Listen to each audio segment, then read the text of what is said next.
Hello, जय भी नवोदय सभी साथियों को। और जय भीम नमोबुद्धाय। आज घर पे हमारे भैया, बड़े भैया आशीष आशीष भैया आए थे, हमारे पूर्व विधानसभा अध्यक्ष जी बसपा के।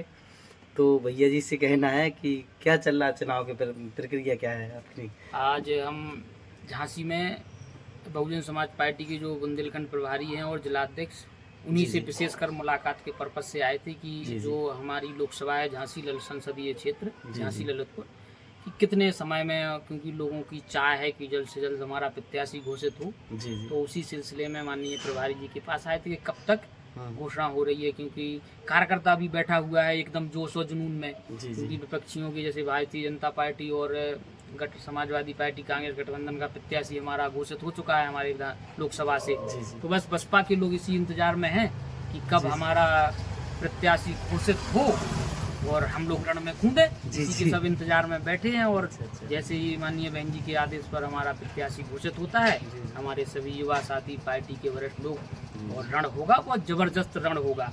ये समझ लो ये कि भाजपा और गठबंधन को पसीने छूटेंगे। इस तरीके से बहुजन समाज पार्टी का प्रत्याशी लड़ने का काम करेगा और हम लोग तन मन धन से प्रत्याशी को लड़ाने का काम करेंगे।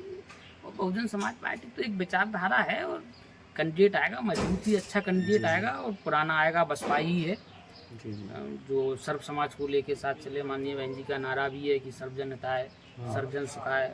हम लोग सभी धर्मों को एक साथ। जो आपका प्रत्याशी आएगा उसकी लड़ाई कांग्रेस से है कि बीजेपी से होगी। जब जिस दिन हमारा कैंडिडेट घोषित होगा, आप ये रखिए कि जो गठबंधन का कैंडिडेट है समाजवादी पार्टी, उसको तीसरे नंबर का होगा। हमारी फाइट सीधे सीधे भारतीय जनता पार्टी की प्रत्याशी। यहाँ समझो कि भारतीय जनता पार्टी का जो प्रत्याशी है, हाँ। उनको भी दांतों तले पसीने छूट जाएंगे जब बहुजन समाज पार्टी का प्रत्याशी क्षेत्र में उतरेगा। जी जी।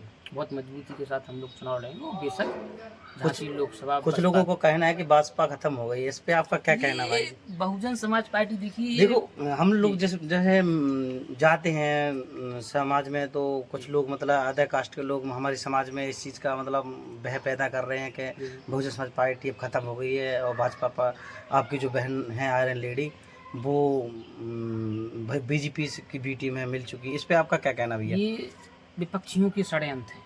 जी माननीय बहन जी या बहुजन समाज पार्टी की ना ही किसी की बी टीम है। बहुजन समाज पार्टी खुद एक राष्ट्रीय पार्टी है। जी जी जो देश के प्रत्येक राज्य में अपना पार्टी का एक जनाधार है। एक वक्त में कोई ऐसा स्टेट नहीं है जहाँ हमारे जनप्रतिनिधि ना जीतते हों। जी तो किस बेस पे आप कह सकते हैं कि बहुजन समाज पार्टी किसी की बी टीम है। ये तो इनकी है जिनकी दाल नहीं गल रही है, तो वो उनकी बसपा की हम बुराई करो।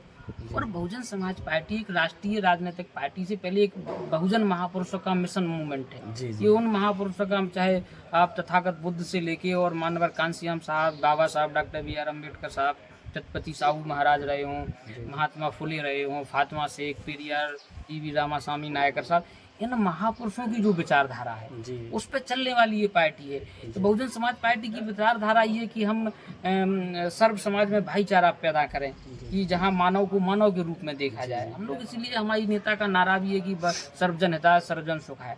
उसी पे हम लोग काम करते हैं। और बहुजन समाज पार्टी ना ही कभी ख़त्म हुई थी, ना ही कभी ख़त्म होगी। आज आप उत्तर प्रदेश में परिस्थितियां देखिए, जब जहां माननीय बहन जी ने कैंडिडेट घोषित किए हैं, तो हमारे कैंडिडेट सीधे सीधे भाजपा से लड़ने का काम कर रहे हैं। जी जी जो मीडिया है, या जिसको हम मनुवादी मीडिया कहते हैं, वो मीडिया भी, उसकी भी आज मजबूरी हो गई है कि वो बहुजन समाज पार्टी को फाइट में दिखा रहा है। जी जी और उससे भाजपा को सबसे ज्यादा भारतीय जनता पार्टी के लोगों को नुकसान हो रहा है, क्योंकि उनकी जमीन खिसकने का काम हो रही है। जी। भाई, भारतीय जनता पार्टी ने जो बोया है वो काटेंगे। जी। इन्होंने चाहे आप किसानों के विरोध में काम किया, युवा बेरोजगार है, कोई नौकरी देने का काम नहीं किया। देश में की अर्थव्यवस्था चौपट हो गई है। कई इंस्टीट्यूट के नाम पे अगर हम पूछा जाए, तो भारतीय जनता आज कोई अपने बुंदेलखंड में ही देख लीजिए, कोई शिक्षा के क्षेत्र में कोई काम किया हो, नहीं किया है। कोई ऐसा कंपनी के, हमारे बुंदेलखंड का सबसे ज़्यादा मजदूर वर्ग पलायन करता है, दिल्ली में जाता है, गाजियाबाद, हरियाणा, कोई ऐसा काम नहीं हुआ है। तो एक जनता में रोष है, और वो जनता सिर्फ एक विकल्प चाह रही है कि इनके सामने एक मजबूत विकल्प आए, और हम कब भाजपा को और नरेंद्र मोदी की जो सरकार है उसको सत्ता से हटाने का काम करें। लोग इंतजार में बैठे हैं।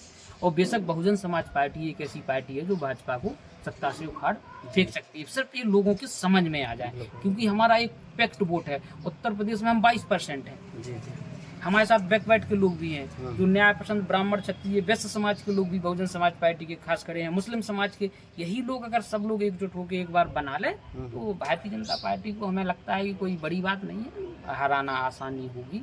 चलो भाई, ये थे हमारे आशीष भैया जी, विधानसभा पूर्व अध्यक्ष, और हम इन बातों से आप सबसे वाणी को विराम देते हैं। सभी साथियों को जय भी न होता है। जय भीम भैया।